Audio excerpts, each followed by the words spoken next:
Hello, my lovely listeners. You are listening to Are You Crazy, a podcast about mental health in Malaysia, with me, your equally lovely host, Ep4 Could. And, well, despite that little cheery intro, I think today we are gonna start on a pretty somber note, and that is the fact that yesterday, at the time of recording, it was reported that there were 266 deaths that have been caused by COVID-19 related stressors, which is, frankly, I don't know if I thought of this number specifically, but I can't say that I'm surprised. While the imperative is to make sure that everyone is safe physically, we often kind of overlook the mental stuff, and some people feel like they're pushed in a corner. You lose your jobs, perhaps you want what something that was once like a really lucrative business that is now suddenly like a huge liability.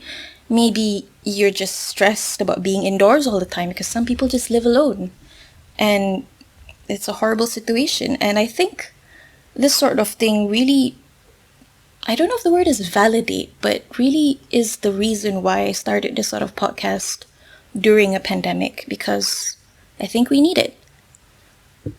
And another reason why is that in my conversations with a lot of people who have messaged me privately thanks to this podcast, and by the way, thank you for these messages. I truly appreciate hearing if this podcast has, in a small way, kind of made it seem less scary to you, all this mental health stuff. But yeah, a lot of them kind of revealed that they maybe were depressed or are depressed or anxious, and they were not even aware of the fact that they were either depressed or anxious, which you'd be surprised because that was my experience as well when I started seeking mental health help in the first place. I genuinely thought about, well, the big S word, and yet it took someone else telling me that I was depressed for me to realize that, yeah, I was depressed. I would say that I'm much, much less depressed now than I was before, by the way, for those of you listening, because apparently that has come up recently. I'm fine right now. But even if I wasn't fine, I think it's worth bringing up. Now, depression is often thought about as someone who either is very sad or has no energy to do anything. Like you just lie there and you feel hopeless and nothing, and like nothing matters. And well, that is a version of depression, but here's the thing. How confident are we that that is the only version of depression? It was because I had that image in mind that I didn't realize that I was once upon a time depressed until, yeah, even though I genuinely thought about the big S word, which is horrible, right?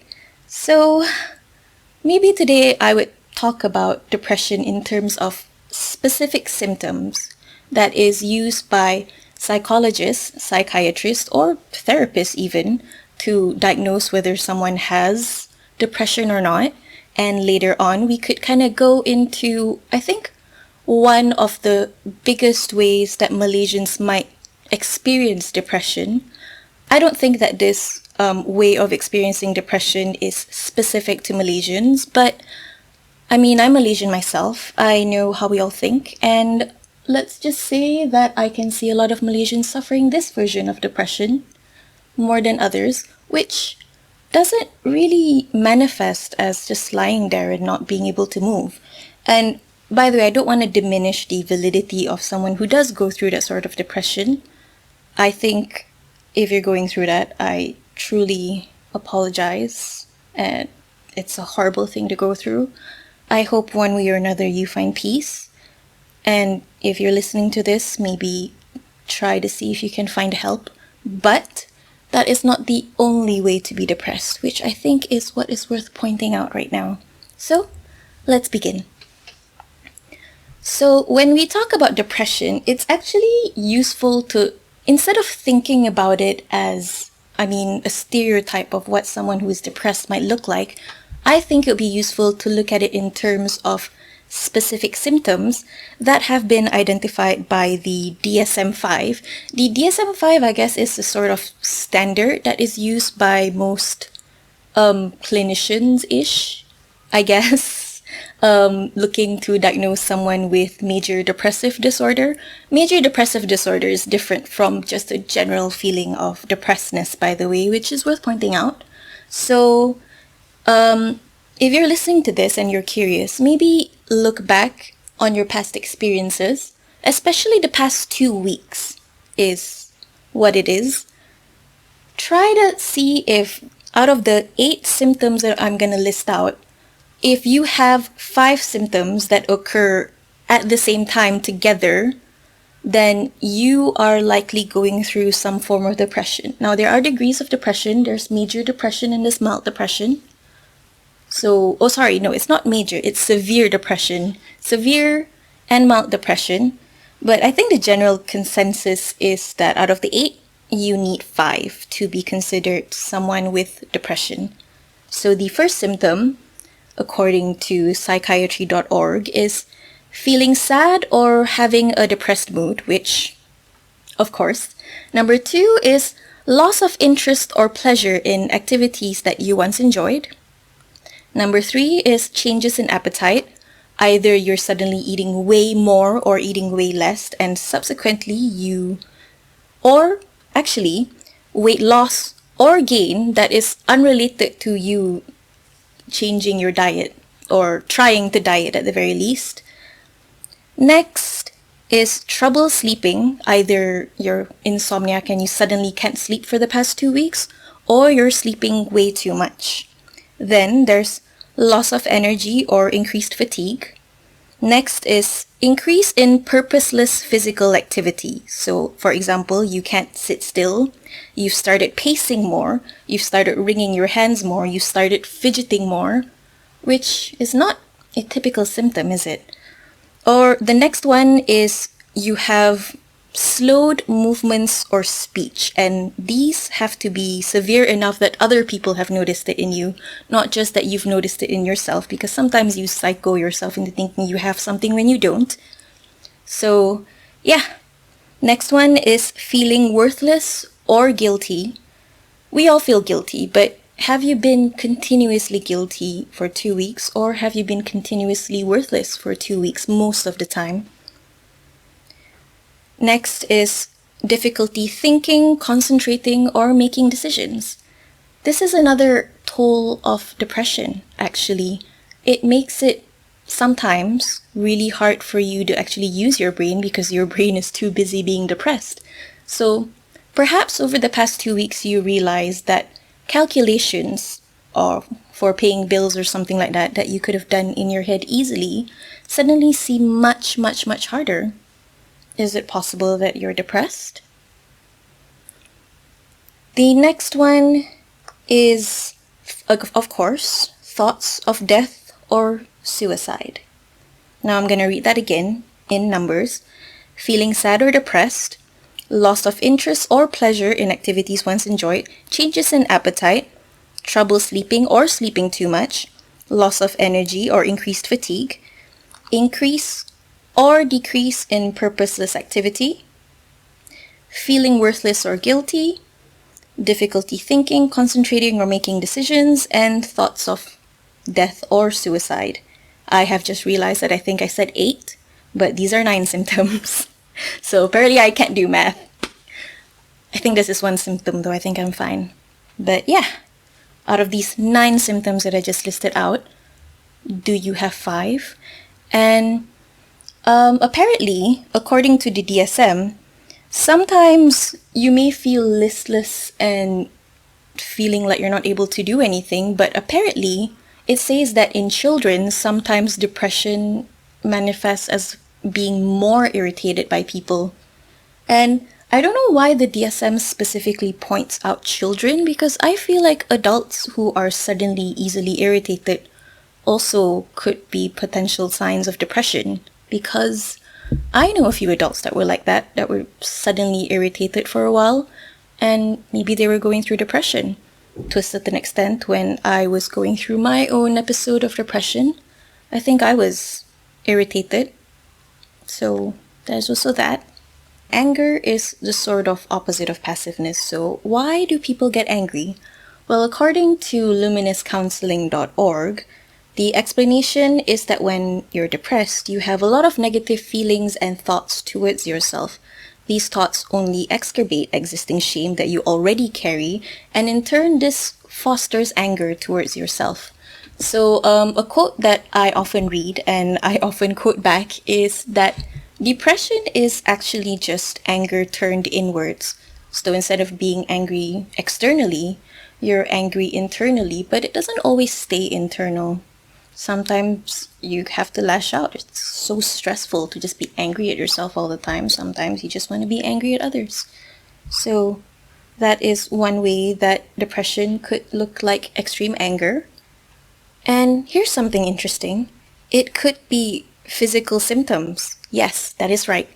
When you have depression, it might affect your body as well. Fun, right?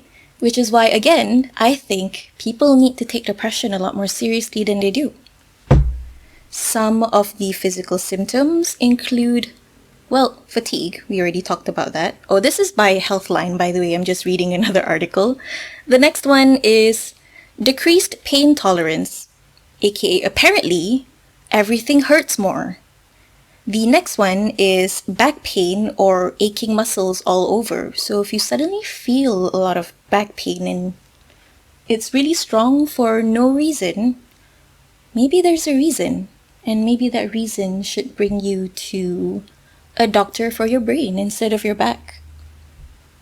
The next one is headaches. Now, most people experience some sort of headache, but apparently it's not excruciating like migraine headaches, because depression headaches don't really impair your functioning, so I would probably characterize it as something more mild, and it can be helped by over-the-counter medication, and you would experience it apparently between your eyebrows. So yeah. Next one is eye problems or decreasing vision. So if things start looking a bit more blurry than normal to you, maybe it's not a sign that you need to increase your prescription, but a sign of depression, perhaps. Or stomach pain or uneasiness in the abdomen. Now, when you're kind of anxious or, you're feeling a lot of feelings, sometimes it feels like a punch to the gut somehow, but yeah, maybe so it's kind of like a lesser extent of that. So instead of like a punch, it's like consistent uneasiness. So if you experience that, maybe, perhaps, you could have some version of depression. Unconventional, right? Now there's that.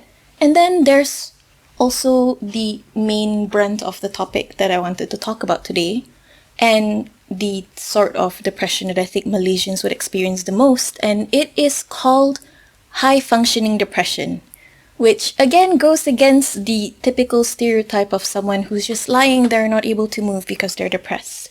Because here's the thing, if you have depression but you're ambitious, or you're afraid of not having money or getting fired, which may be fueling your depression, you might feel like you want to be listless and just lie there and do nothing, but you force yourself to complete the tasks that you need to complete, no matter what, because maybe the only thing that you can hold on to during your depressed period is your job, and not having a job feels more horrible than giving yourself the ability to care for yourself. So there's also that.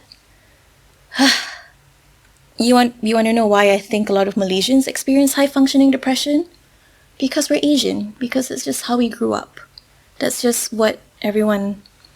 I think it's probably something... this mindset of where you have to power through no matter what. You have to be hardworking. You can't be lazy. Malaysians, I think, are extremely afraid of being seen as lazy. Maybe it's the kind of Asian in all of us. So, yeah. I think that sort of fear, even if you don't realize it, kind of exists and it's circling in your brain without you realizing, and that causes you to not realize that you're depressed because, hey, I can still do my work. I can still push through. I'm still performing at work even, without realizing that the toll of putting on the mask of trying to be normal is making your depression worse because it's just stressing you out. And while stress and depression aren't one and the same, stress can make depression worse.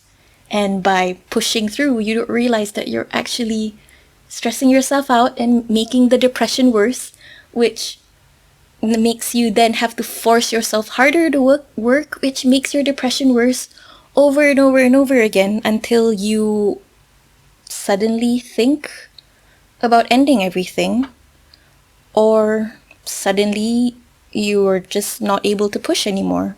And that's maybe when you realize you're depressed. Maybe you're listening to this post breakdown and you've always thought that you were not depressed until that point, but if you look back, are you sure? Were you actually not depressed until the point where you found yourself unable to push anymore because you have nothing left in you, and you don't have even the willpower to push anymore because a lot of your energy is spent hating yourself? Sad, isn't it? It's kind of sad that the mindsets that we have to put ourselves in order to be able to just see the next day. So, if you're listening to this and any of this sounds familiar, I hope it's able to afford some degree of, I guess, acknowledgement that it's not nothing. You're actually experiencing something very serious, and that this is something that people have gone to doctors for to heal. And it's absolutely possible to heal from this sort of thing. Sometimes it will impact you for a long time, but speaking from personal experience, I think I'm much better equipped to deal with it if it appears now than before, when I thought about all these things, all this self-anger, all this hate that I carried in myself. Once upon a time, before I went to therapy, I just carried it in myself and I thought it was healed, but it wasn't actually healed. It just kind of stayed in there, kind of like a time bomb, just waiting to come back out when things get serious. So when things do get serious later, you have to deal with the new thing that's causing you depression and the old thing that you pushed away through willpower, which is now back and it's making your depression much worse. Maybe it's not actually getting worse per se, but you're just compounding on issues that you never solved in the first place. There's that. So if you're listening to this and a lot of this is sounding familiar to you, either the listless, I can't do anything, the anger, the my personal life is falling apart but all I have is work mentality, if any of this applies to you, then I absolutely implore that you go find help in any way that you can. Either through, again, I keep talking about this, but therapy, clinical psychologist, psychiatrist. You could do online sort of therapy if you can't stand the idea of face-to-face, or just chat therapy, which you can just text someone. But I think you can absolutely just Google this and see what resources are available out there. We live in the technology age. And if you don't want to see a physical therapist, or if it's too expensive, you don't have to. There's other ways to access professional help, and I hope you find it one way or another. I'm very not sure about recommending a specific platform or another, because since I haven't used it personally, I don't know if I'm comfortable with promoting it. So unfortunately, I probably have to leave a lot of the work up to you. You may have to look it up yourself, because I don't want to put any name out there that is suddenly actually really problematic, which might be an issue. But one way or another, as long as you don't give up on yourself, even if you're going through the worst depression possible, you'll power through. I think just don't give up. And I hope one day you'll find the peace that you're looking for, because that's all we can look for, apparently. Well, that has been today's episode of Are You Crazy? A podcast about mental health in Malaysia. I hope this helps a little bit in spreading awareness about you and whether you have depression. And I will see you again next week. Bye.